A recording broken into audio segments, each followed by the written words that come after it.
I'll do it now. Okay, bye. Bye. Sending money to your loved ones in Samoa has never been easier with the UP Group Money Transfer. Our service allows you to transfer money quickly and securely from the comfort of your home or anywhere in New Zealand. Your family and friends can conveniently pick up the money from over 40 villages across the Polu and 𝚟𝚒𝚍𝚍. No matter where they are, we've got you covered. Our user-friendly online platform makes sending money a breeze. Just visit www.upgroupmoney.com. Sign up and start sending money in minutes. We're here to help. If you have any questions or need assistance with signing up or sending money, please don't hesitate to contact our friendly support team at 09558 2896 or 0800 877 328. Or visit us in the office at 6/22 Station Road, Ōtahuhu, Auckland 1062. Experience the ease and reliability of UP Group Money Transfer today. Your family and friends in Samoa are just a few clicks away from receiving your support. Visit www.upgroupmoney.com now to get started.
Oh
Tia oe, fofungia oe, sisi ese oe.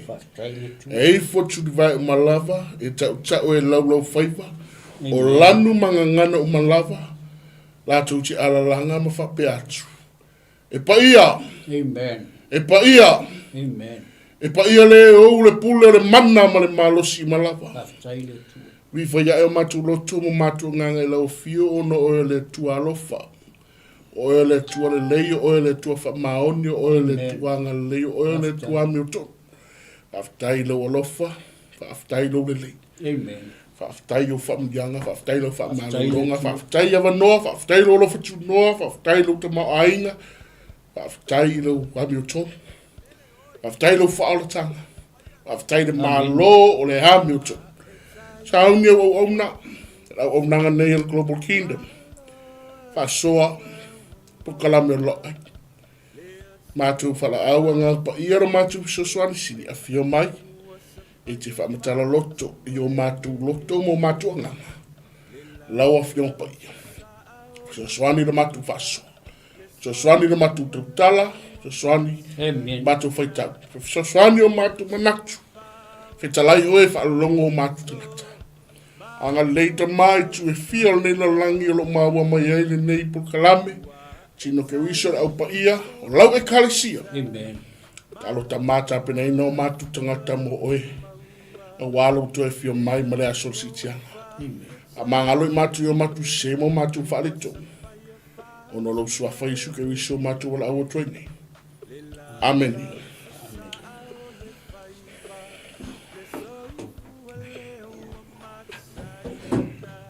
Ia, whamaro atu lau sunga. Leila, mo tai foi. Awale tua ma. Ana puinga malana leo nga ia i tatou. Ia leni. Amen. Ia, ave ia le nei tu la fiafi. Ia ilo leo fai masuyo ma o nei. Sule sunga faith out. Johnson Ropati. Ia, mai se foi le fatonu o matou mafuta le nei tu la. E matou te whaatalofa atua i lau whaasaunga Samoa. Ia, ma matou whaatuli matu i ate oe. Amene. Ileli. E matou te whaatalofa atu, whaamalo atu i lau tapua inga mamalu Samoa. Ia, ua tatou mauti noa fui. Ono le soifuanga fui, ua whaisi whainga tai ni nei vai tau apasta. Moni lau. E leo toi whaingo fie le lalulangi o tatou iai. Mai, o le alofa o le atua, e le mawai mo i tātou. E le mawai le alofa o le atua. Whawhetai i le atua le o tātou toi mau o le awanoa. Tātou te mafuta ai, o tai mai lo soifua. Ai o so mātou ola. Ia awalawa tātou Pukalame masani o le la ai le tupu. Ia leni. Asonga fua, ia māsolulu. Ia, o le atua ia, o le atua e muti vale lo na lofa. Mali. O le atua e le ise tua oio lo na lofa. Whamai le whaatua o ina le alofa o le atua. Ia te oe ma, amene. O le ala lea e mātou te whaftai i le atua le nea fiafi. Ia le o e sila mai ua mātou e whaatalo whaatufo. Ia e whaafo i pēr le vi inga ia te ia. O le Pukalame lava le nei o le lao ai le tupu. Aso ngafua, mai se aso lulu. ia o loo awala atu i le ala leo po le ala ata po penga te whailangi foi ale Global Kingdom TV. Ona mawhaatalofa atu lea i paanga masani ale polkalame nei. Whawhelo i atu i le au whaingaruenga le atua. O loo whaia pea le o le asa o le ngasu au ata to i le aso ma le aso. Whaatai ila o tō ngā luenga whaiwhaitea e le o arufu o loo mātou mori atu aile ngā ngā whaatai i ati o tō le au whai ngā luenga le atu i so se whatawhaitauranga o mā ua mai eile ne polkalame so se whatawhaitauranga talo whatu fo i le pa ia mal mamalu o si o tātou o tunu ameni nga e whainga tālau tāpua inga Samoa le ala lea e tāua ia i mātou o na mātou whawhelo i atu ma le awa ma le whaalualu whawhelo i atu i maunga titele se i o lava i maunga iti paanga masani o ta mā o tina mātutua ai mai se fo i le whanau o loo whai fo i whai ngā mālolonga ia o onga ia mālole tau atai mālole mafuta mai le tātou polkalame ia Pastor, se me ke fia ai amataina ta polkalame. Ai, nawa. Ia o tato polkalame lava nei, ia o ta upu le tato ia, o ta upu luas fu malua pasta. O ta upu luas fu malua o le mua no fo ina tupu. O lona ta upu luas fu malua, ia faisa e fa fonga mai le lava yasu. Ia ai fo o so wa fo lo ai lo si le mai. Ia le fo mato luatu ma le sunga fai au asa mato luatu fo i male mal faton ia wala wala tau fai update ka ko polkalame ameni a faila o ia tuspa ia su ela ia lo tuspa ia ile momua le no fo inga tupu o lon ta upo lus fu malua le ata to iai on lo ta upu fo ele tele nga lus fu fai upu pes fu i fo ia ai o le ata to tanu noai e winga lava i nofo inga, ona le nofo inga. O le nofo inga le atavita, whai mai e o le whau. Amene. Ai, pasta, ai tātou tere i ola i le mata upu. Ia. Ngā le kasia singa meo ke fia fo i e tua. Ia whaina. O le mata upu le lusu matasi, pasta.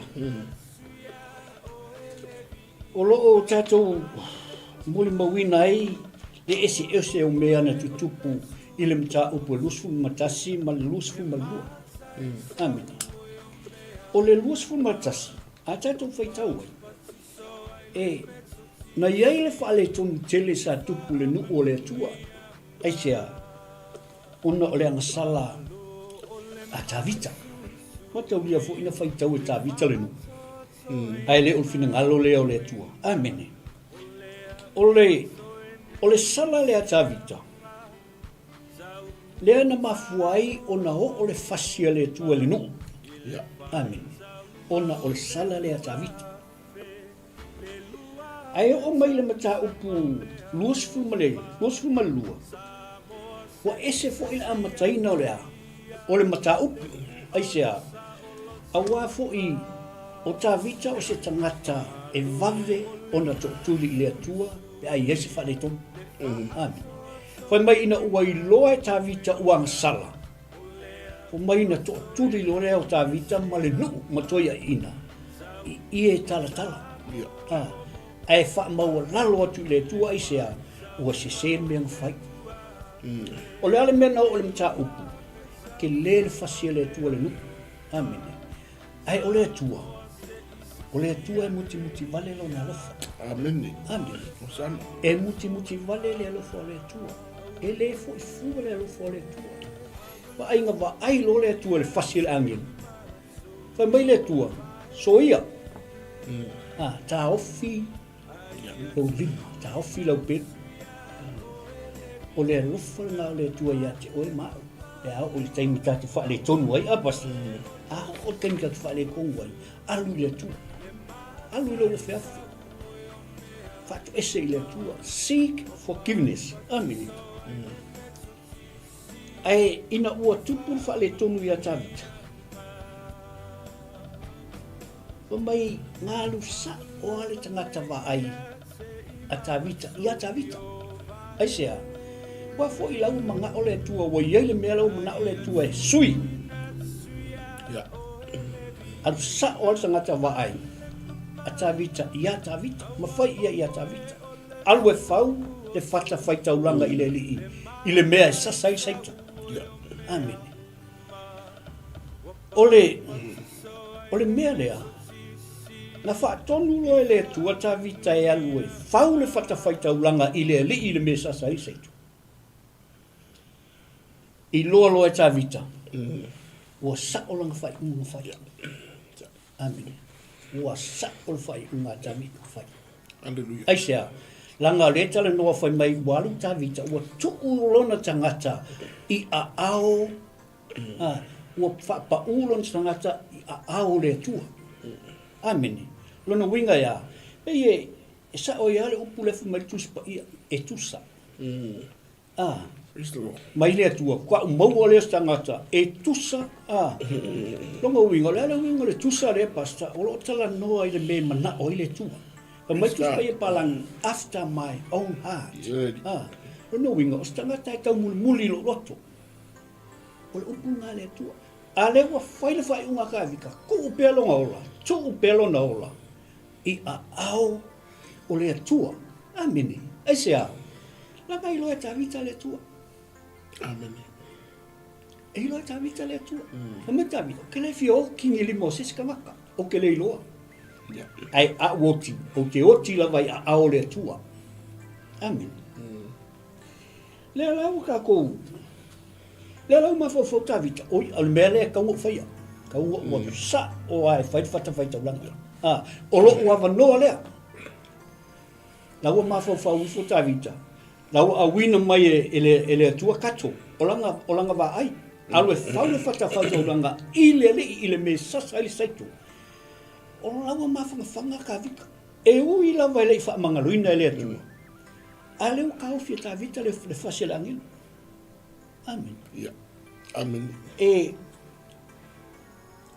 pe fulinga mai o le set up le tua le polkalame apasta pe fulinga mai o le set up le tua le me fa wole mal ya pe o le me le sa sai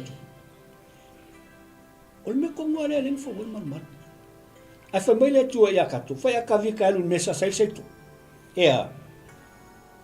fai mai tau langa ele ai ase si mela won ma fa tavita o le tau langa ileli o le tau langa maka lia o le vanga le worship isala elu le ku ai sea a wa fo i ese al me ngai atola o le tu ese le me ngai ia fata fai tau langa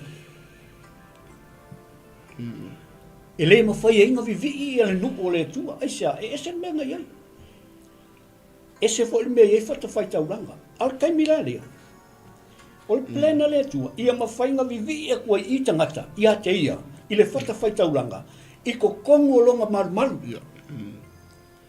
Amen. I to tonu lea, o le maru. Amen. Ai ile mata upu la lufu lua pasta. O le mata upu lufu lua a ka hao ngei whai upu mumua. Ta fai ta wina le fai upu mumu e fa pa mo lima fa mo mole ta to fai ta fa si ai pe fai ia oila tu spa ia lufu lua o lon fai upu mumu se fa pa mo lima fai upu lima ia fai a tuile o tavita o le fale le ne o fale tua o le fata fai ta blanga fo ili ni o le ta blanga mumu Israel o fai a tu fo tavita ia whapotupoto ina tangata ese wele nu Israel. Ma ia tongia tufunga talai, tarai maa. E te ua maa ua talai, e ati e fale o le tua. O saulia fo ia tawito ua mea e tele, whai a i whao o pui o whai toa. Ma mea e soa, ma apa me mea e tele, e le fuatia, ma la au a rasi. E le fai tau dia. Awa au mai mai sai tonu. ai tonu matangata Tangata o tu tuo o la au arasi tele ia ia tavita. O fai atu tavita. O Solomona lo watali. O le tama i titi male vai vai o ia. O le fale foi e fai mo ioa. E tele. E mawalunga. E tāua. Male matango fie inu uma. O lea o te sauni uniai. O na sauni uniai lea e tavita mea e tele. A ole le ioti o ia. Amene. Praise the Lord. Kau kia apasta. Ia Kau kia. Pai mai ka vika. Ira fai mua pasta. O le fale le nei, o le ali i le tua. O le fata fai taulanga fo i le nei. O le taulanga mo Israel. E lua mea ngai fai lua mai e i abata. Fai mai, o le fale le nei o le ali i le tua. Lua. O le fata fai taulanga fo i le nei. O le taulanga mo Israel. Le laua wa tata mai ata vita. Ke le yo langa luenga le la fai. And it's one of the most important jobs. Po nga luenga fai ata vita i sea. Ua leva ngale. O malu le ta tano ai. Ai ina ua fai fo le tua i ata vita al malu. E decline le tua ata vita. Amen. Il malu. A lea la u fai mai, o le fale le nei o le atua, le li le atua. O le fale fo le nei o le taulanga mo Israel, lea la u makinga o ka vika. Lea la a faule, le fata fai taulanga.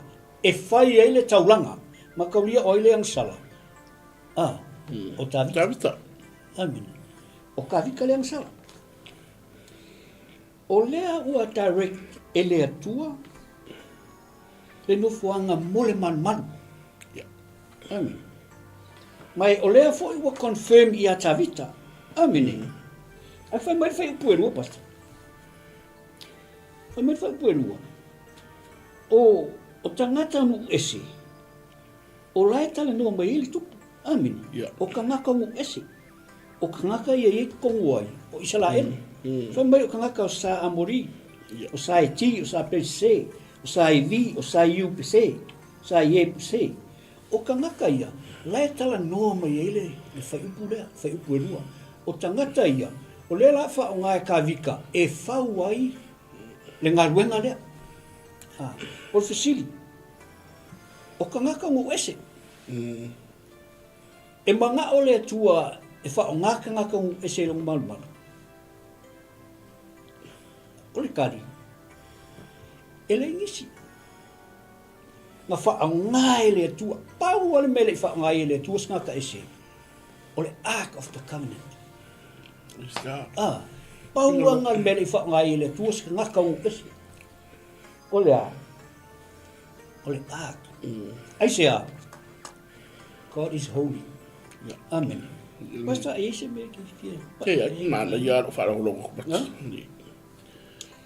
O kangakala ia ia ko koe runga i le ko kele wha mai ko kia pe fikusuru se lau afe e pe fikusuru afe whai mai. O tangata ia, o kangakanga koe mai kai mi fo ilenga whai lea tua i ata vita whasi oma. Ia masaulo. Kai mi a soi fua saulo. Ai wha ko koe mai e wahenga kangaka ia. O tangata ia, o laengo ngofua ia.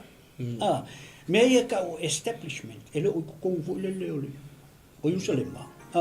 Tusa laengo fungo fo solo mai au kafa. O kukongu wa Israel. Fa mai lai au ka vika, fa poko o mamai kanga. O mai se i whaile ngā ruenga langa ke le, e matango fie, fa mai e tāua, le ngā ruenga le la whai solmonga. Longa winga, e manga umia lai pasia. A le pointa ka vika, e wha ngā e whaia ngā ruenga mo mafa. Langa o le pointa ka vika, ia spea pea kanga ka o le malo, fika. E wha kau mo kaua. Ai wha o ngā le wahenga ia. Leo ko whai mapolonga. E whau wale malumatu. Amen. Aleluia. O le mea e se tāua i pasta i lau titilo ia. O le pepesa le atua. O Solomonga e whai al whale. Malmara. E leo ka vika. No David. E uia la ua malamalama ta vita le mafu anga ua ia le whai ele malmara.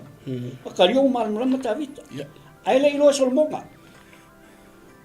Eka mo e aso. Yo, la eka mo e Solomonga. Maka via la kiki Solomonga. Po amakang maku Solomonga. O mela nga ele ilo e Solomonga, ala ilo e kavika. Ai na talia e tavita ilo na nganga mawalaru. E whai ilo nga kali whare. Na makua kalia e kavika le mela mai ele tua ia te ia. E whai ilo nga kali whare. O le mafua anga le na tāpena pena e tavita Solomonga. I le whaunga o le manuman. O le memumua. Ni tā pena umai tā vita mea mana umia. Amen. Mole ngaruanga. Lua. Na whaasa o loto e tā vita le ma whau o Solomonga. Aua le whauina o le malumanu. Ele i avea ka vika se ma mafa ia Solomona le tā pena ina. Ai sea, lai kiki. Lai manga o ka vika e free le ma whau o Solomona. Mole malo lea. Amen. E mamai o loko ka vika o la utitilo ia ile le vaenga le pasta. Pe o se le songa o ngā fo le mo tātou. Amen. Ia mama o tātou loto i se mea tātou te whaia. Ia whai se mea le lei. Mō le isi tangata. Amen. Langa o kele o ka kou. E pe te tile ma fau pasta. Ia whai se me le lei. Mō le isi tangata. Amen. Ia o le si vaenga re e se ka ua i. O mkua wha malosi a tā vita i le ngu. Ua wha malosi i tā vita le ngu. O mea o maia e mole tā pena ina o le whauinga o le malumanu. Amen. Ai, i le whai upo e lima pasta. Whai meira ka la a tā vita. O Solomona, e la i titi le tama. Ai o le whale mo le li, mai e kele. E maualunga. Mai e tā ua. E matanga o fia inu uma. O le mafua anga le anga sa ungiungia i tā vita mea uma lava ai le ioti.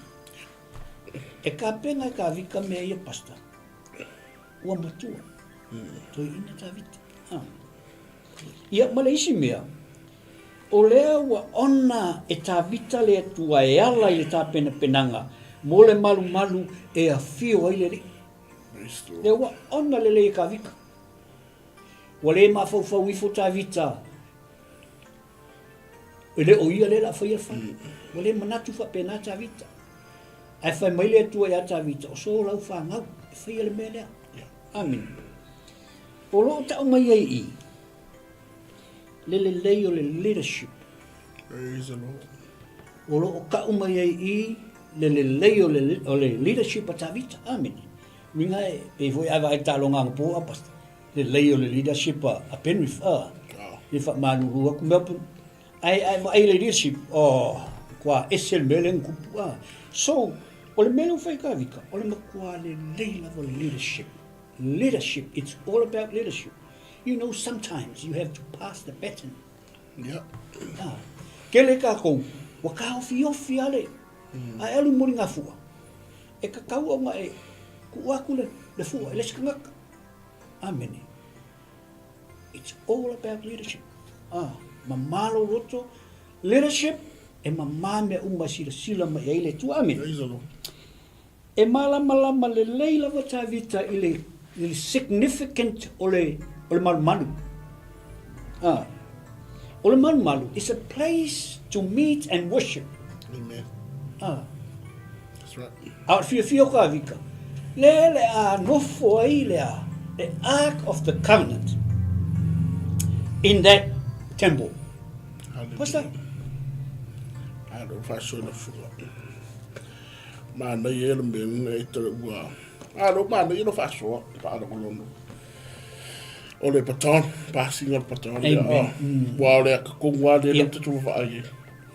Al passing of paton le no va ai. Ele fa penga velo. Wa man wa de ngai au mai le at fa ta yo le relay. O ngafo. Ale le leinga pasia ko tangata le alumo paton le paton le skangaka. Ole me tupu e pa o paton. Time lost. Preparation lost. I just want to find out in the sound here to be wow, then I tell me to leadership. Or the shit that or the lotto fatama. Amen. Maratua e le tena malaina fatua umana utia tavita in taupo lotas. Yeah. Se le yo sharing I. O le ala le mero fe tavita. Si fe se ai. Yes. Make up. Make it up. Yeah, so go make it up when this is sharing a sea. Go fast as oh ngai me ai mo inga tavita. O le tele tatou te malama ma vai nga tavita ya sormona. O upu, marasi anga upu, o I tusi dia, o marasi anga ngabenga, actions. Ele os kama action na lenga minoi I action lenga minoi I ole. Passinga I a smoothly transition. Passinga paton ya, maya tawita o tupu matautia Israel lo taufi, ilo taufi. Itu mati e no fa inga tawita mai tele o motu pasi batong pasi ya sormon ai meia tangata ia nei ta o tangata ese foreigners dengan tongon nei lawa Yes. nei lawa ele iai mas me vingara pela kuia solomon ka usu me kaka ni inga pepea o matamara tawita ele toi ino tawita timida Efe meo matanga tanu isi ai qualify. Yes. Ka kala o mai makusi. Speak lo pepa. Meo kamea o kufunga kala ma kama ia o parole me ia ki ke un ma ai Yes. Uma ko e baku ka kala ta te fe poto fe dinga ta wa. O saugia ia o mea. Yeah. O me fa ia I fa pui o fe to. O me soi o apa bembea e le fuatia ile malea o la au awasi le faitauria Amen. o me uma yang kapenga Amen. me tapena tawita so o usisi tu ai le imo inga kurawita ele ngata o umana fue tawita solomona I upu mawai ia e whapenao na e tausi tu la fon. Ile malea, nga tapena e tāwita, Solomona, a wāre ngā ruenga te lele na e tāua. Ore ngā ruenga tele, ore ngā ruenga mawalunga, ore ngā ruenga tāua, ore ngā ruenga matangofia. Ore whale, ore marumaru le tua, ile malea, ore tauranga, ore whatawhai tauranga. Marumaru, mara whatawhai tauranga. E sea I la le atola aure e tāua. O mea umara ia, nga tapenga o mai tāwita. Ai le imo ingi tāwita. Moai. More malo. E le mo le leo tāwita poro na aina. No, nanga irgo ngā mindset selfish nga. Amen. It's a family matter. It's a family thing. No, it's not a family thing. It is a kingdom thing. It is a Israel kingdom thing. O le malo Israel. Ai la ia, ko fe memor ko inga I male malo I langa o kamaria. O lo wakari e le kiki. E le kiki. Aya. O le la whakapenga kamaria. Because he's only a child. Amen. A o ngā ruenga le loto tāwita. O le ngā ruenga ia, e ta'u wa Israel watoa. E le ngā aronga aina. Yes. Nanga tūroa malu le tua oi, e ta'u Israel, e ta'u ai, le matauti o le tua le. So ore mana ia la ngā rwai, ngā reu tatu wa ai, e ko inga tamari, e tamari o tāwita. So inga tai le tai tāwita. Whaatapenga le next generation. e le whaapea e ngari kuakua au ngari survive on your own. Le hai. Make sure ta ia mo ina tunga ia ta otomon tama. Ua, walawa ta pena tamare. Tamara leo Sombong. o Solomon.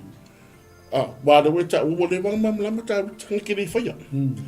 Le asonga ka, le asonga sao i man malbia. Me le whakokonga mai i mea rikosa. Hallelujah. Amen. Ia awa malama ta witanga kiri whaia man mat. Olo natan, o solo na whana. Le asonga sao te lea i karunga umanga utia mai i ta upo rosu maltasi. Amen. Ta pena man mat. Ta pena mea uma e whaatotonga. Le man malbia. Inga ia, smooth le tula i mai tamare so mo. Amen. Amen. So it plays a big part in your tattoo to Maui, or take your eye, or take your mustang, so start. Yes. Yeah, the lot on it. Amen.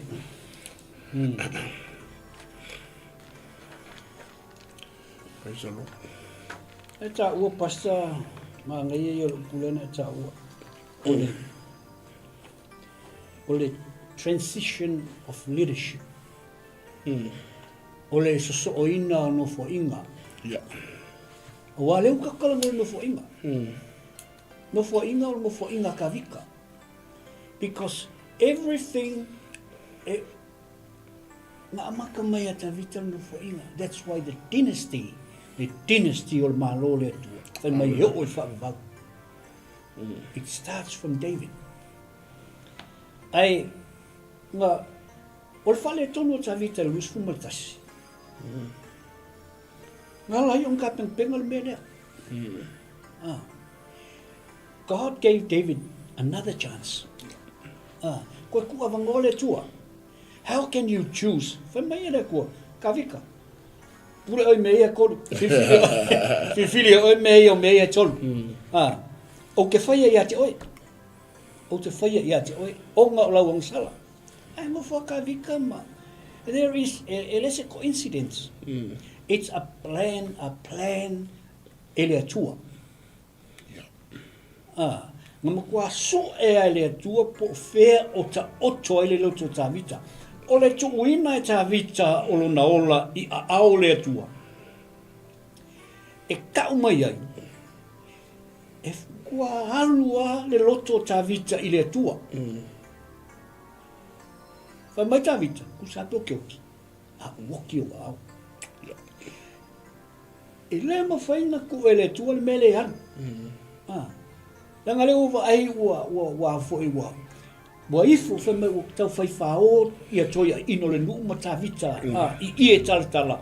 E fako ese le tua. This is all part of God's plan. Amen. E le ma faina I lo e tatou. Aka ko le ki kilo e fa le nganga. Fainga ka ien ka ko malamai. Ai le wo ile mele utula I mai ta vita. Le la mo kingo ka vika. This is my chance to live. La walu lo ya e fai kaulang. Umang fai kaulang. Ai a mai confirmation ele tua. Confirm mai ele tua. Mai sa wala fi consume le taulanga. Consume le taulanga means ua malir finangalo le tua. Amen. Pastor, ole mela le ole transition of leadership. Kusa le ua transita ka vika le kingship. Kingship. Langa o langa dynasty le. Le fai mai le tua. Kake ko yoa ia le matei o le lufu fa. Fai mai ka ngaka. O sana. E ka ko ia langa le ufa I lo mai ia le confirm mai ia le dynasty le. Amen. O ka ko fa o langa. From that line. Amen. O le leadership le nga tele noi pastor. Em ka kia. Le ai se mafau ta vita ia le o kango fai le mea ia le lei ato tole ta penanga o le. O le fawinga o le malu. Langa o upu ia whaangai ta vita I whai mai o le malu e matango fie. E tā ua, e malosi. Whai mai e loa no uma. O le upu ia whaangai ta vita. O upu ke le. Hallelujah. O upu te le, o le te le na, o le loto ta vita. Le nga ave ia solmonga le fale fai. Hallelujah. Le winga lo kala. Mo ian ka ofi le kua. Ai nga prepare umai ta vita mea mul malu. Why? Leadership. O le transition, po le so onga, o le si tupu, I le si tupu. No fo inga. Le no fo inga le wa amata. Amen. So mangai o mea ngai pa I pasta wa esel ka ua I. Pe o mele wa sa ua ka ua ke le leadership. Pasi le peton. A e loa wale ai, pasi. Leadership, they have to train people. E whaaua wina le ngā luenga.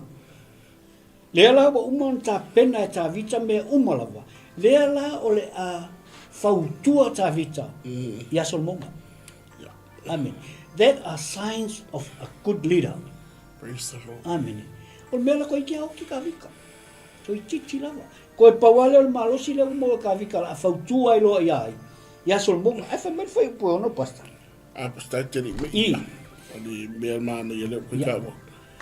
E lua part o le transition. Ia. Pena ta ua. Actions. And words. Work, ia. O le action la o lea. Tapena ino mea o man. Amen. Lua. O upu. Timai. Langa e isi kuna transition o media, alo. But, mga umiya ngaya. Apa whenanga? Amen. Al action lang fai ita vita. Mga umiya o mo make o tools, o equipment, o resources. Ea. Lango, o ai, eri mana, eri usara mo ngai wangal plan fai le. Mana. Oi, o le tolong tama, approve le tu. Ai beru ka ma san monga, e ngai. Ia fai le man. So ini ka pe ku san monga to anga e tausi sa ninga. Tausi I tu la funde. Ile malia. Me ia. Au keri mo inge kwa. Resources ia. Fai le mea le ki nga fai ko le. Man. Ta bangare le fiku fai. Amen. Actions. Ia le. Amen. Adu fai mea. Alo fai mea. Ia. Nga bo ia uma mea nga. Ta penga ko. Ai ese manga yo mea wa ko fa tonu wa ta vitale no. Alo lo foi a kavika le kiki. Praise the Lord. Fa mai or kamba le kiki. Alo lo fa ia. Amen. Fa mai fai upo no pasta. Ia. Ona fa iloa le ia ta vita fa mai le fa fa iloa ia ta vita le mafuanga. Ia solmona. Ia solmona. Le malu. Ai le oia. Le fa asas fa iloa ta vita. Le mafuanga ua fai ai solmona al malu ai le ta vita. Mua. Fa mai ka vika sa o loto e fau se fale mo le swafa o le li lo otua. O mai ia tia ula fionga le tu fa mai la ia. Bo. Kele ko komisa ia o ta vita. Ua fa malingina o ele toto e tele yo luma. Amen. Longa winga ia. Leo mal malama ta ia solmonga. Leo mal mama ise alanga ua fa ai lo ia e ta vita. The reason why ua fa ia solmonga mal. Amen. Olona winga. Wai ele mafau ka vika. Ele ngata o fa tino le tapena ina. Au mai tangata e whai al malu. Ale ua mngofo ta vita. E lopa o wanda solo bonga. Pei san menga le whai al koni. Lan menga le whai al toina. Ale ua umanga penga bea. Le ala ua koe wha ailoa uma ta vita. Ngaka mama. Basta. Ua koe wha ailoa uma ta vita e solo bonga. O le mafua anga lea wa o le whai ai mal. Ai mai la ia o le whai upu iwa pasta. Whai upu iwa le upu kiroke. ua whanauina le atali I mo oe. O le tangata e file mu lava ai. Umua, e file mu lua, e file mu I e ita I a te ia. Mai lai ea, mai toa file mu ma le mapusanga I a Israel. O kangaka, e file mu, amen.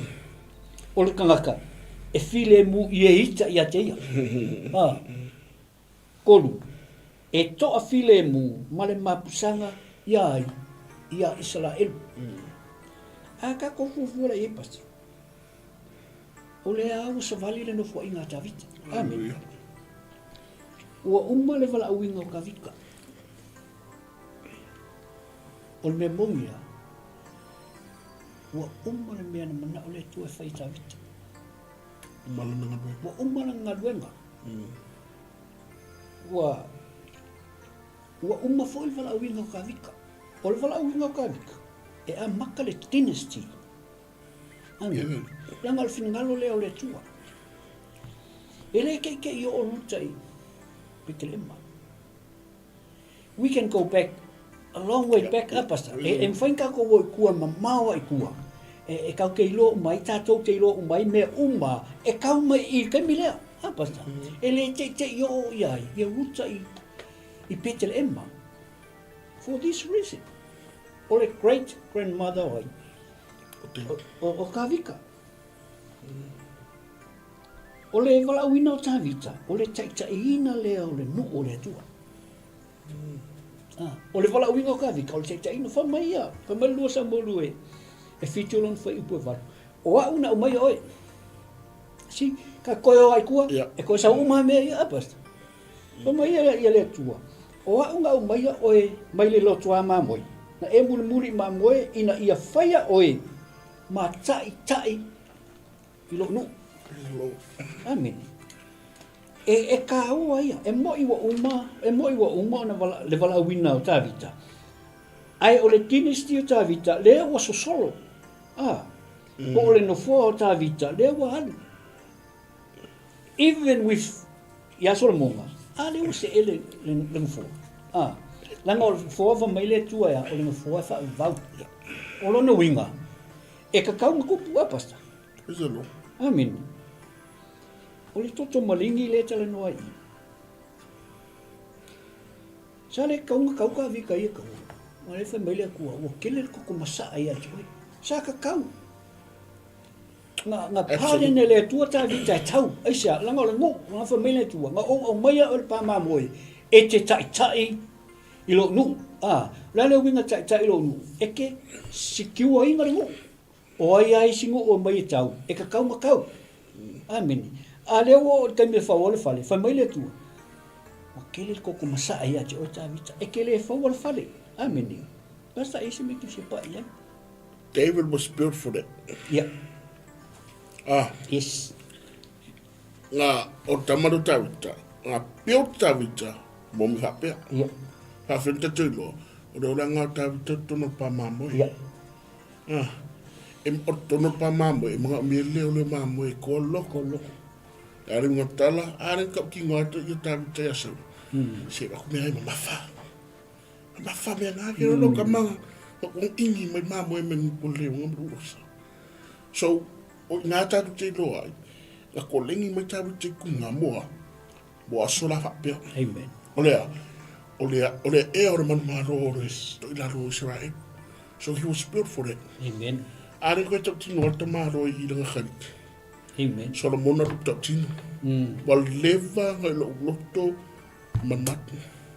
O resi mana I, e mana I, e me ka ole heart-to-heart conversation.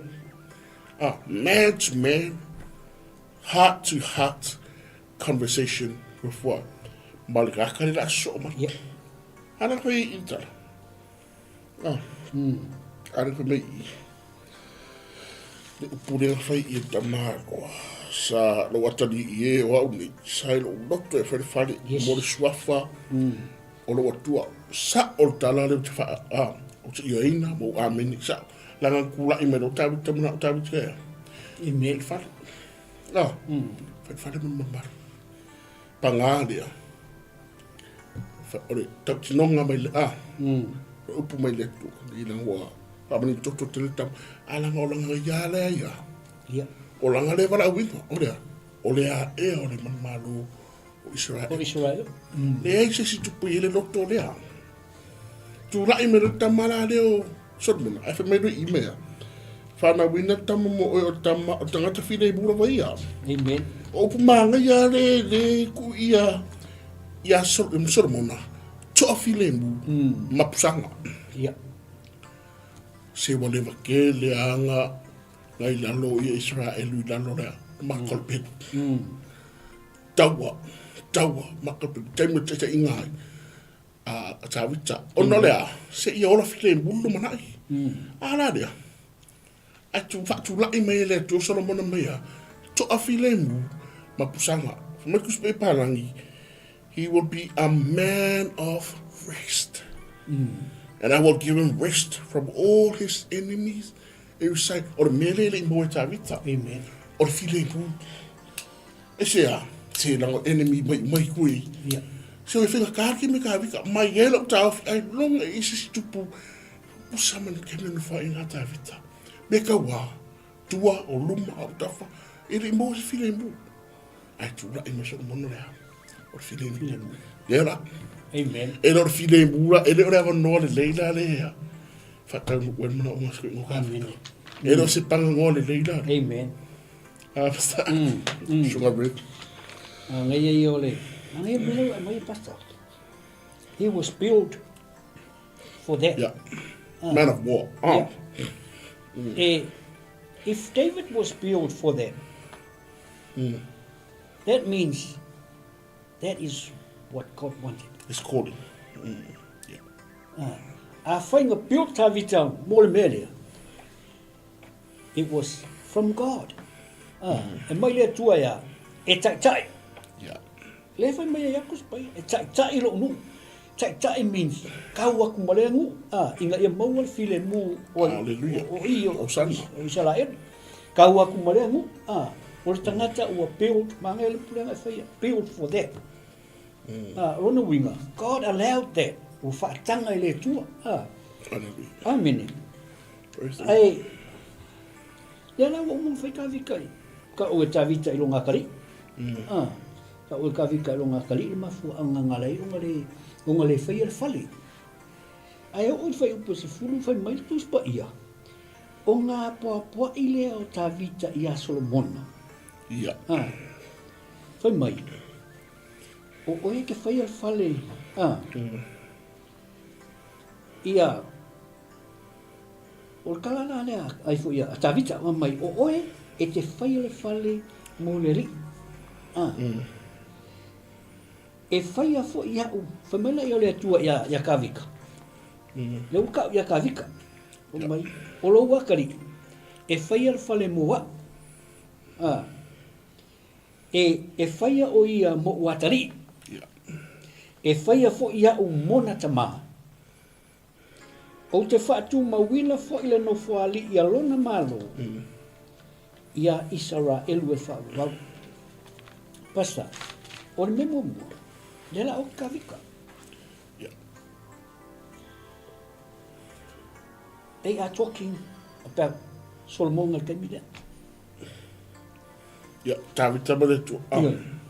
Lela la lela ko umal kemi kawika lela lela wa makalong kalongoa. Iles kanga kaleso. I say that is how unselfish David is. Ele koe manga o kawika koe kauia sesi mea manga o lawe atavita e ave uma mea ua ia iloa o uma ave uma me fa word fali a leu koe apoa i tavita ia Solomona e ka uma i mea manga o ile tua ia te Yeah. amen leu ka uma ka riala o le fa matus pa ia o kai kongo le Solomona fa mai o le file mu yo le no there was peace. Ifea, ia Israel. Aisea, langa o mele nga mga oile atua. Amen. O kaimile nga kele ele vi inga Israel. Aisea nga lave, ia whale tonu, le tupu ia mona whale tonu.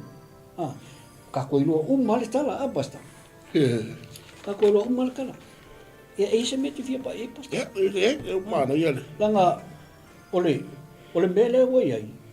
Ole fai upu sfuma tasi e tau lava le sfuma leiva. Oi le lu sfuma. E kasi al mea kupuai. Nga ole faukua lava. Fafsanga i se Ia laula. fafsanga i le lei ia tā vita molong tama. Ai ka uma i tā vita. E tā vita i aso monga. Mea uma lava e tatau o na safali ai. E o ole tu la fono. Aleluia. O ole tu la fono. Fai me ka vika savali i ala. Savali i ala o le tua. Savali i mana tua lana tu la fono. O mea o maia. E o lava i fai upu sfuma tasi. E o le winga le upu le tusa. Means e manga o me manga o le tua. Ai fai kaunga le fai upu ngai ka o le tusa.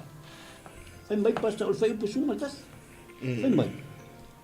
O le nei, lo watali i. Ia te oe, le li. Ia manuia oe. Ma ia e faia le fale o le ali lo o tua.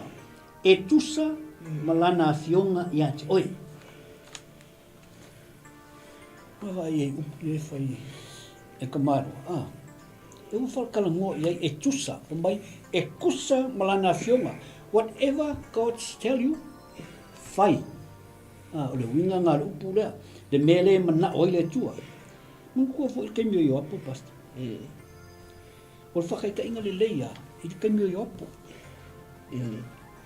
Lusfu matasi. O le lusfu.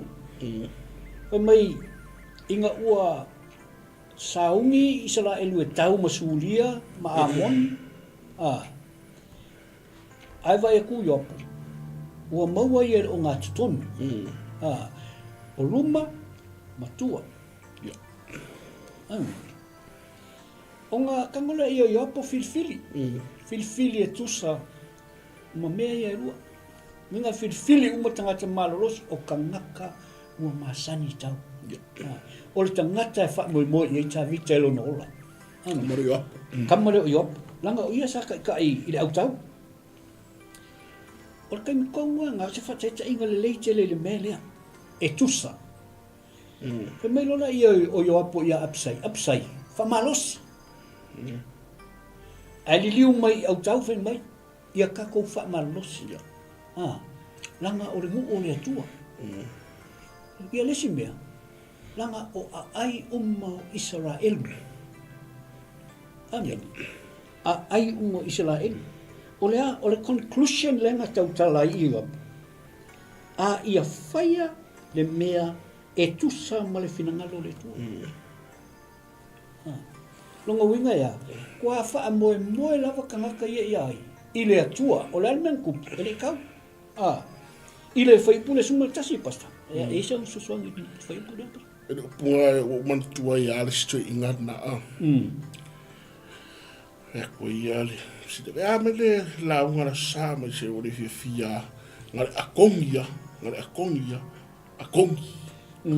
Ai, ore fai ore tala fia me according to according e tusa ai fai ko i fia mo am ko yan bene umala unga fia unga akongia ale fai mai le fai la unga according to the e tusa e fa pe na le winga la lo no winga ile fai no loto pa to se siku ele se me fa popo le se me to e se aya e che savali numore according e tusa fape o le proclamare wa mai amen mana io ora pu avita teso ia amore awake awangi sa ke lo la o foi fa e tusa as what he said amen ma ngai io nga pasta tusa o mangi ia tusa means e ke mulmuli lela mga o tangata lea.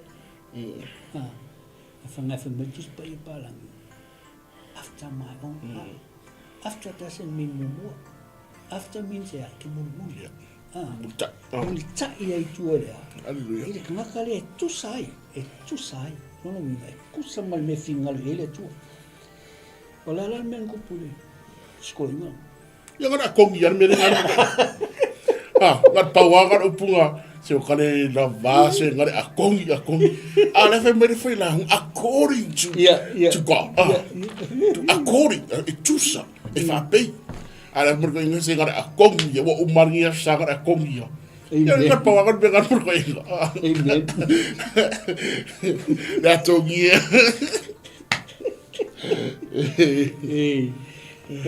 Soi mai li fa kong wali. Le ya kau. Au le fai o pusuma lua pasa. Ya. Ya. Kau fai pusuma lua. Ba le bo mo. O de wo makam ga o de wo fa sanga ita vi. Yoi, malunga. Malunga tali. Longo ingon beru la fai. O mga action. Aya, o upula ia la fui. Amen. Amen. Ol mana ia ole. Ole fai pule suma lua pasa la tuti. Ya. Kau ai. Se ka fai ka winga mo ale wo uma ta kus fai pu sumal tau ina ia foa ia te oe e ova o poto mene mafau fang ma ia poloa ia te oe ia Israel ina ia e tausi ki tura fono a Iova ro tua ina ia tausi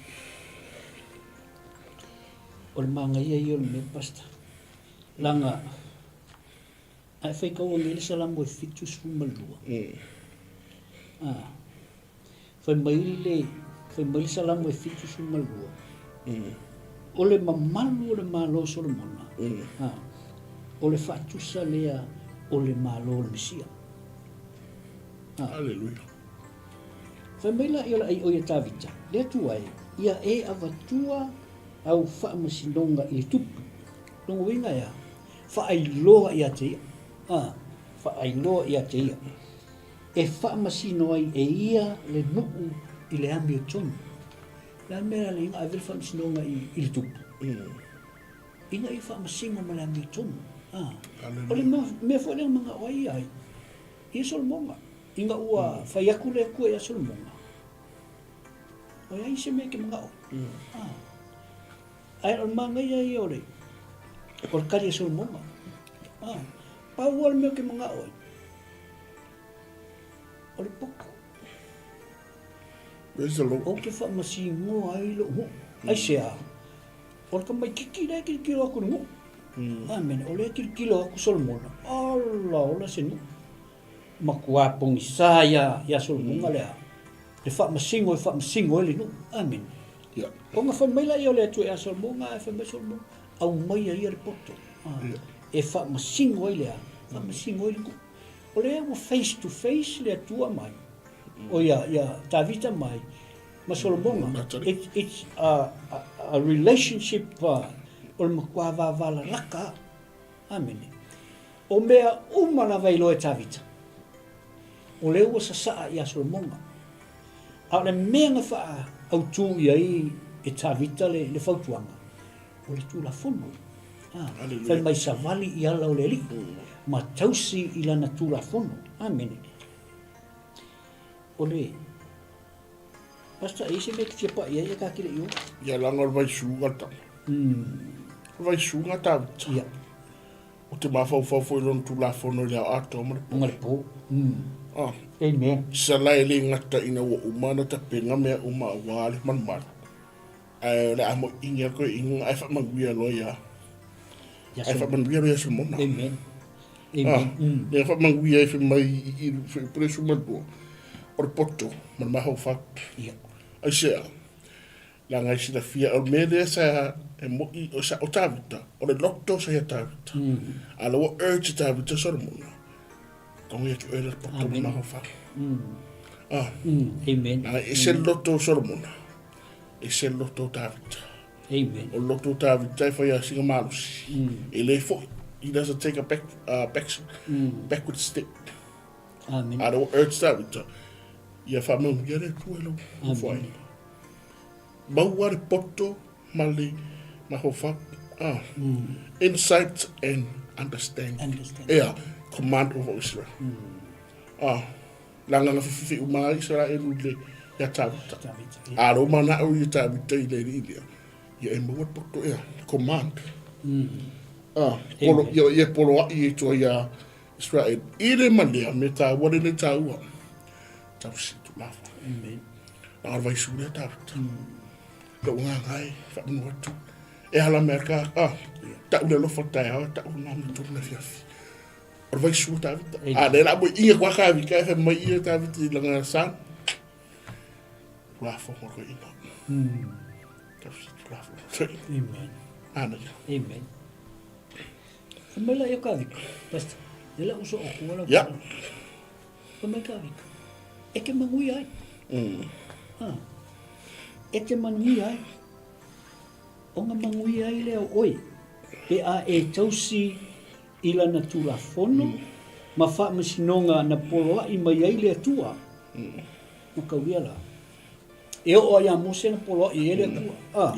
Leang poloa e fo ile kua ia mose mo Israel. Leang fai mai ia le kua ia mose. Vai, wha malosi. Loto tele. Awal fefe. Awal maka. Ngai ke mau ke kono me konsuma kasi. E o le wa fai le tua ia le mose i le tua. Le wa fai ia mose i le nuo Israelu o le a Kolosia Israelu ia Yoltana. Fai mai lona ia mose i le nuo. Vai. Wa umakua. Se lau mos fuka sanga mose. Wa umakua. Wa le mawhai o nga o sopo ia mo koe fo i mai. Ai sea. Wa umatua. A fai mai mose. Whekalai mai le koe a mose. Wa o te le sopo ia atule nanu. Fai mai ia mose ia Israel. O te le sopo ia le nā Yoritana. A fai mai le mose. A o le ali. E sopo ia i o luma. Na te wha umatia ia no. I o luma. Rongo winga ia. O le otio o Tavita. Ma le otio mose. O le māngai e o planninga. O kawika. Ngā kau unga kawika mea ia Solomona. Ngō o sa au ia. E oti. Ua uma le wala awina o Tavita. E whapea fo i mose. Inga ua o le Israelu i Yoritana o le Akolosi. A whai mai mose. Ua se lau lua sifuru o tausanga. O le mawhai o na o waluatu o toi fo i mai. A whai mai le kua. O ke le o le no. Amen. Ai sea. O upu wha mawai a mose ia ai. Ia Yosua ma Israel. Whai mana ia mose vai. Sopo ia le tua.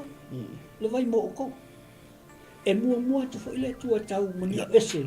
Ia te o tau. Nai ki kilo la ie. Ese manga i o popo ingai. A poapoai. Ia Tavita ia Solomona. Inga ua uma o nga saungi. Uma mea. E whauan malmanu. O nga ngofo leo ai. O Tavita ma ave iai i tūwha le nganga. Ia Solomona mea umang sa wali i Tavita. Ai mose i le Deuteronomy. Mai o mea fo le mose nga fai. Ua umanga mai e mose le ngu. Ko e lava o le vai o le ngu. Ai fai mai mose vai o mai o. E mua le atua ia o tau. Kolosi e le kua vai mo ko. Nanga fa mai le kua kilea. O ave uma iai mea o iloa ai. E mose ia Yosua ma le ngu. Ia ai le o iloa le ngu. Nga le kongo a mose le uska. Pei foi o mea ngā le kongo ia kawika. Ai ngere concept. E se le whikaui. Whale kongo mose le ngofam ka whaalua papa. Ai le whaele kua ka. Whaele tua ia. Taranoi. Taranoi ia i papa. Lai ka hao i e suru papa. Ia ai ofo ia kawika. O ngofo kawika mwhaikau. It's a very same scenario leo whai. Leo a popo ai. O kawika la. Auki, amen. Nera auti Tavita. A o mea lava o iloa Tavita. O lo o iloa Tavita. Ele i alu Tavita ma se mea ilona tuunga mau ele iloa e Solomona. Nga iloa uma Solomona. Onga lea. Onga le loto Tavita. E sa saa tu ilona atali. How can you imagine fo ilele o loa kari ile o ngofo mali ngofo inga. Alela eo. Kako ngofo maku oyo kako kangaka. Olo watali le la no fomba le. Info. Ali la yo. O upu umai ke veia. O upu umai manuia. Amen. Basta. Na koe, na toi quote Tawita ia upu mosi ia Israel. Amen. Sa. Pe vinga le a mafawhau e le connection le tu i Tawita. Amen. Ia Solomon. Ai au mai mosi. Kasi le pa mosi. Ia. Na kua mosi ngā mai lu. Mai kupitu. Mai kupitu.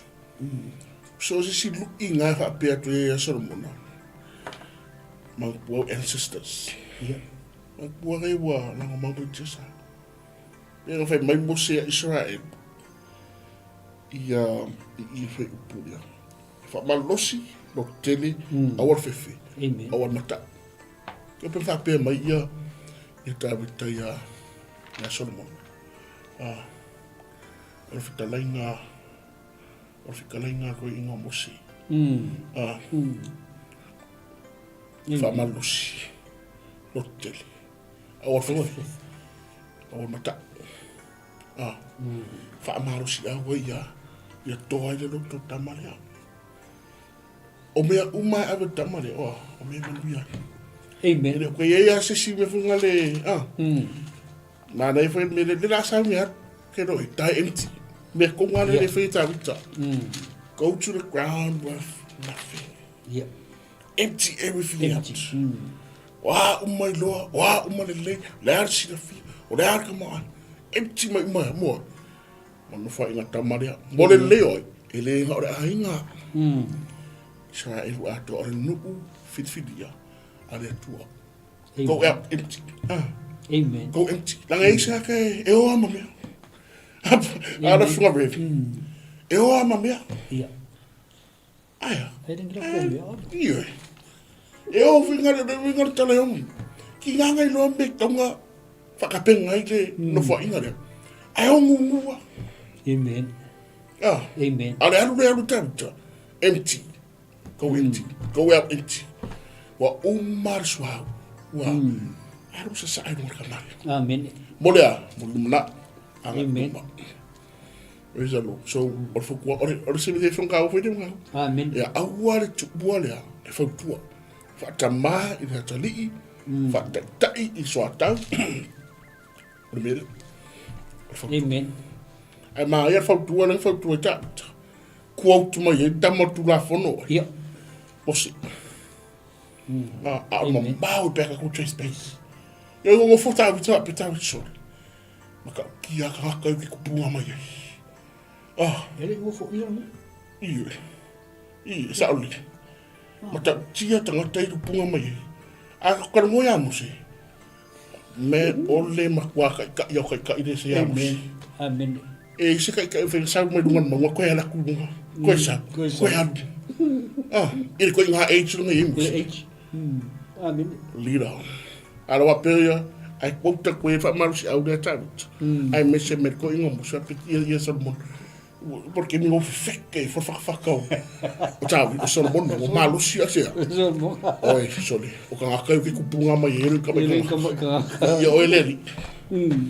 Praise the Lord.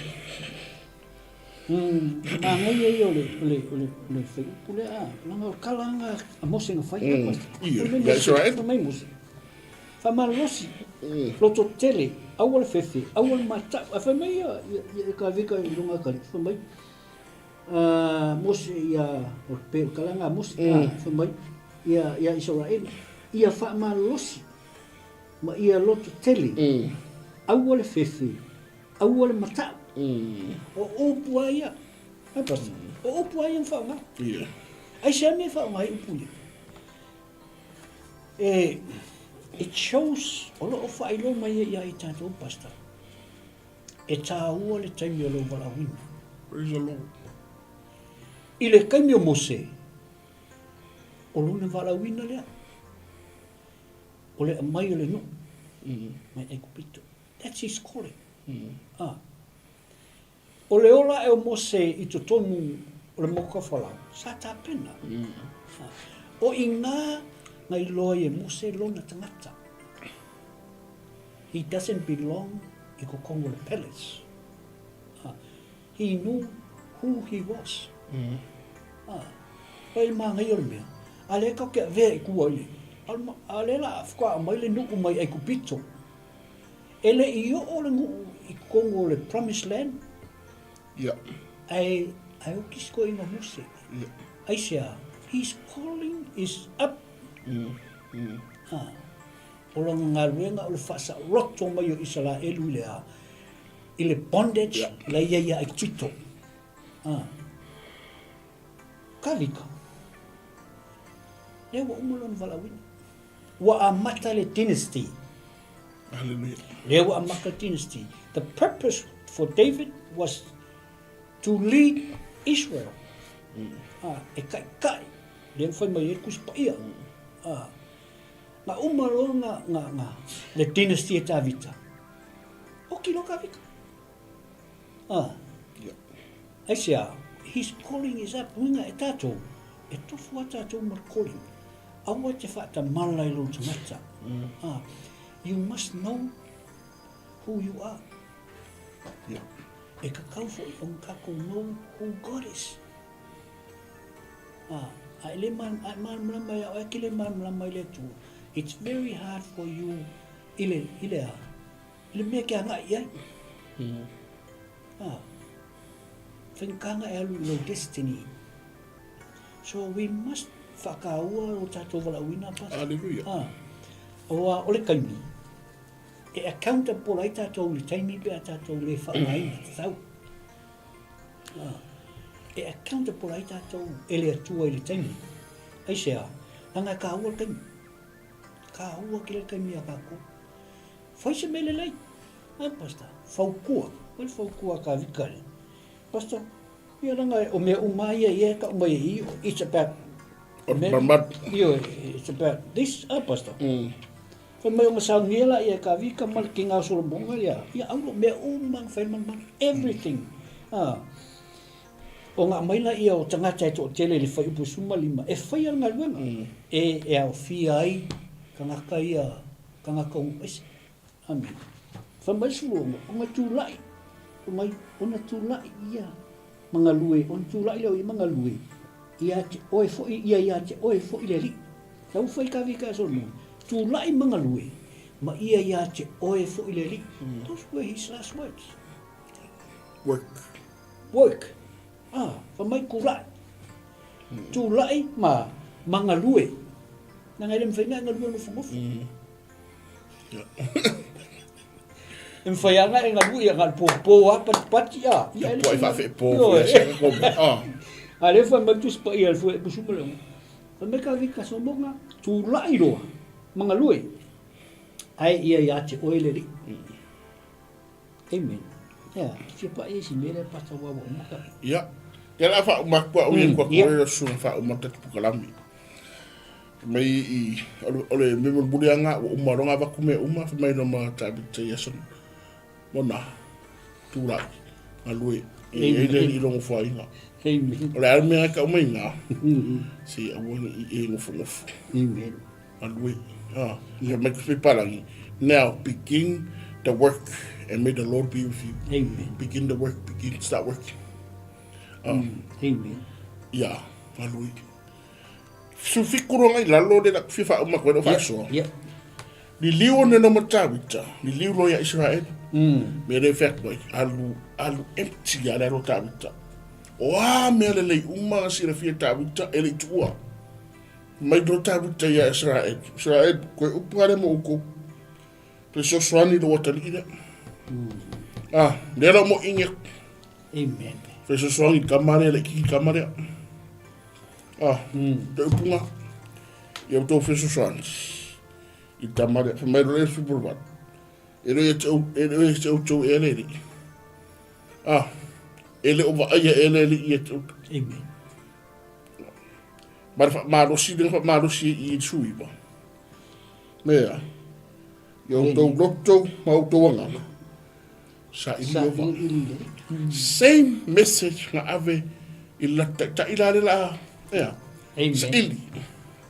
Sa ili. Nanga a ka uska ka piko sa ilia. Ile nga ngore tua male sosani mele tua. Or ka maro ale ra mo inga. So ele ia ngungu foi la tawi tele se e no ma se upuya Israel. Sosani tamale no fa inga kamale. Ile malea sa ilia nga ngore. Mahanga ya. Ah. Sa ilia nga ngore. Ai ai. He mai mo ko inga. Mai ko inga. Le malu da va ai dai ko pa ia tawi tele mele ngai longa loto. Le nga ne ma fai ngai ya fai. Le fa o mai do ngari. Le malu le re yo va kau ko nga ma au ko malu le na benga le. Amen. Dangan ngar benga le ka uai o se ainga. I ka o malu ile malea. Fa manu ina le swa fole. Amen. E lea mai e bunga ya tu. I tu u mai fio o i tutua o ima malo uma. Fa pengai me ya Israel ora. O le malu e fio ai o var. Ah. Amen. So e ia ngungu na to ingota uta. Ka penga me war man malu li wangi fue ya sorobona. Yeah. Ah. Fue fa le ya ta vit sorobona upu le lofa uptima. Amen. Ufa malu sia. Teli li wonde no mato ina ma Israel. Ah. Ko ku ba sisikasi ya Israel. So mai soli. O na ma kumisia koi. O le amisia o tabita. Ah. Amen. Sa idioma. Alofa ya pa ko i foi mo fia. Israel alofa ya soro bonga da. Ele kiki kama. Yopo. Alofa kama ele kiki kama. Ah. Amen. Tau kua ngama o kou sa winga ya sauma. Sa ili le ngango yova. Ile madea. Le maru de ngadwenga de au ngi kur ngadwenga. Amen. Ah. Amen. Awa ne tur ngadwenga per bere ngau mai da wari ia mai fer ngadwenga mai kur ngadwenga. Ngau mai kai fai mon pa. Il fai ngoro ngadwenga. Ah. Amen. Alo fai meta wita. Awa ngi kur ngadwenga. Amen. Ya. Ya fai ngadwenga. Ya ngada. Ole fale ta o sua foi. Amen. Man bia auto, ya mo inge kura matavit. Ana ia ma kia ke le ole keminga ku la ima ia mar keminga. Na fa mana vai hinga ile ponga dunga tanga tavit. Ka kia. Ah. Ya ida. Ya ta tia le sungai. Manga ia me nga pasta. Tulai. Ngalui. Ya oi le li. David gave it all. David gave his son everything he needed to know. Amen. Fai mai lona ia o kawika. Ia te oile, God be with you. O fa man bia. Fa manguia kawika le mapai. Amen. O mea e kupu ia i la tono fo inga. That's how it is le no fo inga. Ai ole no fo inga lea. E ka ngoa. It has to. O mea ia ki whatau ai I pasta umai lor ka pokala. Yeah. Mono le leadership lea sa tata. Tau ai le leadership. So se mea la vai le leadership. Yeah. E mawhai ona vai e mata. So se mea lava e tauna whatau ai tātou na leadership i te tono tātou aina. A whaisa whale tonu. Io, kaimini o te tau. O te tau na mawhauwhau i ai. O le transition le maka upasta. O le mahangai ai. O le whesota inga. Pei fwoi o makai. Pe kaunga le lei makai. Sa unga so le whau ma le whau pe o i opu apasta. Manila. O i le o ma kule whau ai o so mai o le whekau o ngā wha le tonu ai la ia o le si mea le sa tala ngā pasta o le pasta pattern pasi e loa wale ai be honest and pass it e kakaunga e loto mama mai wha pei se sa o se kuaku le mea pasi aku ia o le mea ka wai wha au le mea easy, simple. Nesi mela manda muli ngale fa mai ya. Fa mangyanga ka vika ya ia solmunga. A fai e whamangu e ka vika longa kari, e kakau. Because it's his son. Le rale koe wa e ka vika, lala aru ka vika wa pia karo fai. O le si au ali i e o, o isi whangau ka vika, o mo kua re fia i wakari ili. Ia wa mea le ngau mo fo inga. Koe la vea ka vika i kongu ianga whangau. Ia mondi la.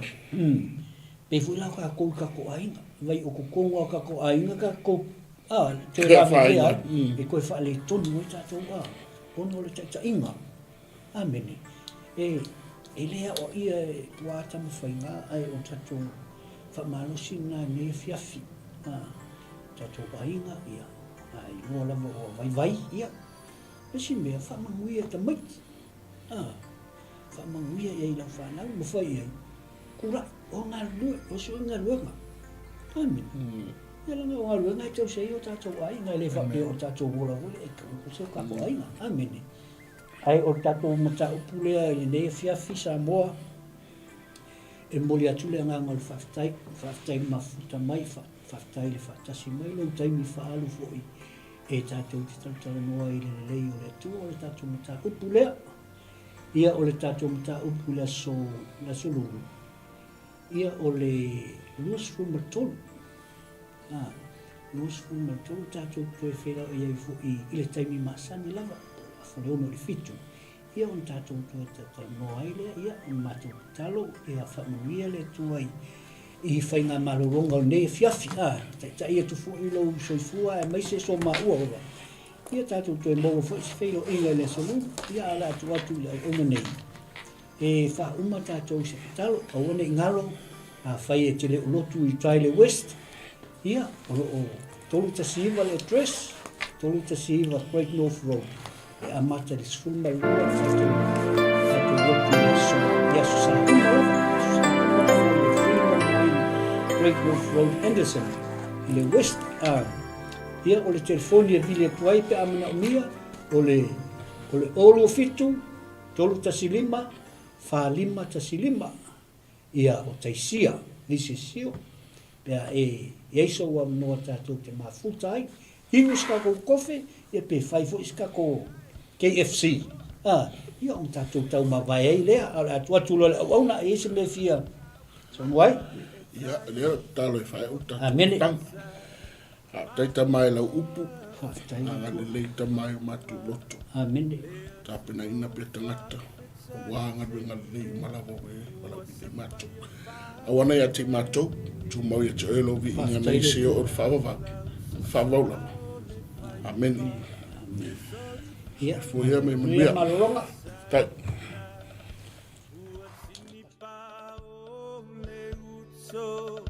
Malo tau sala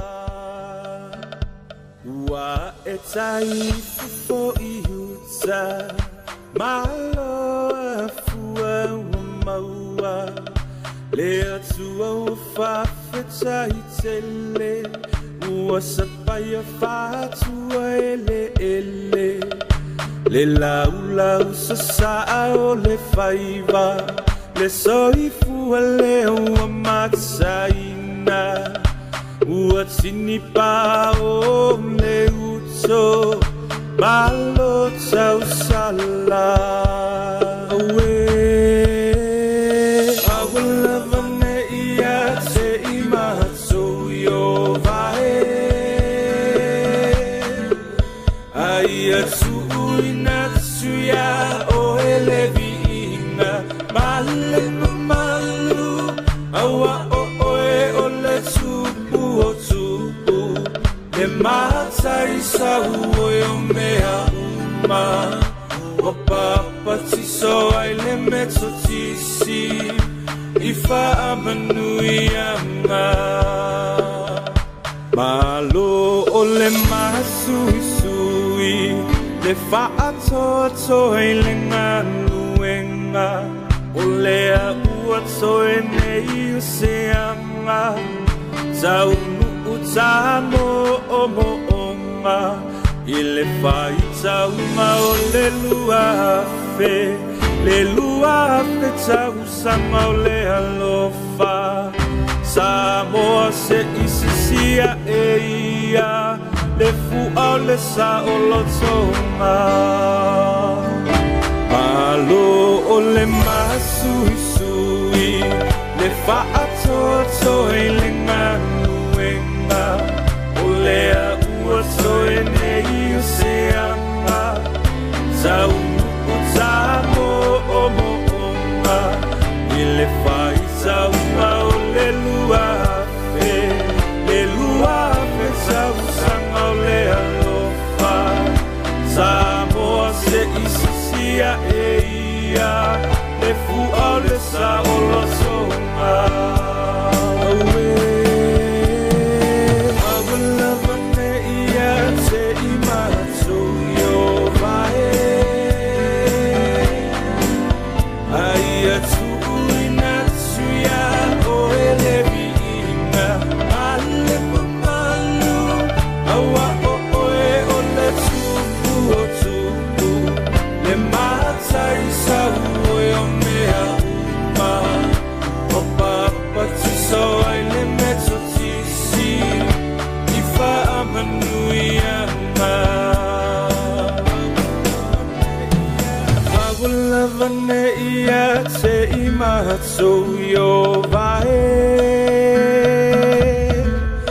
Aia tu'uinatsuya o ele vi'inga Male mamalu Awa o oe o le tupu o tupu Le matai sahu oe o mea uma Wapapa tiso ai le meto tisi Ifa amanuianga Hey sis, where are you going? Oh, I'm just heading out to find a place to send money to my uncle in Samoa. Oh, why waste time and petrol? You can use UP Group Money. You can send money to Samoa and it's really fast. Really? Yeah. Can I sign up online? Yeah, it's really simple. Sweet, I'll do it now. Okay, bye. Bye. Sending money to your loved ones in Samoa has never been easier with the UP Group Money Transfer. Our service allows you to transfer money quickly and securely from the comfort of your home or anywhere in New Zealand. Your family and friends can conveniently pick up the money from over 40 villages across the Polo and 𝚟𝚒𝚍𝚍. No matter where they are, we've got you covered. Our user-friendly online platform makes sending money a breeze. Just visit www.upgroupmoney.com. Sign up and start sending money in minutes. We're here to help. If you have any questions or need assistance with signing up or sending money, please don't hesitate to contact our friendly support team at 09558-2896 or 0800-877-328 or visit us in the office at 6/22 Station Road, Ōtahuhu, Auckland 1062. Experience the ease and reliability of UP Group Money Transfer today. Your family and friends in Samoa are just a few clicks away from receiving your support. Visit www.upgroupmoney.com now to get started.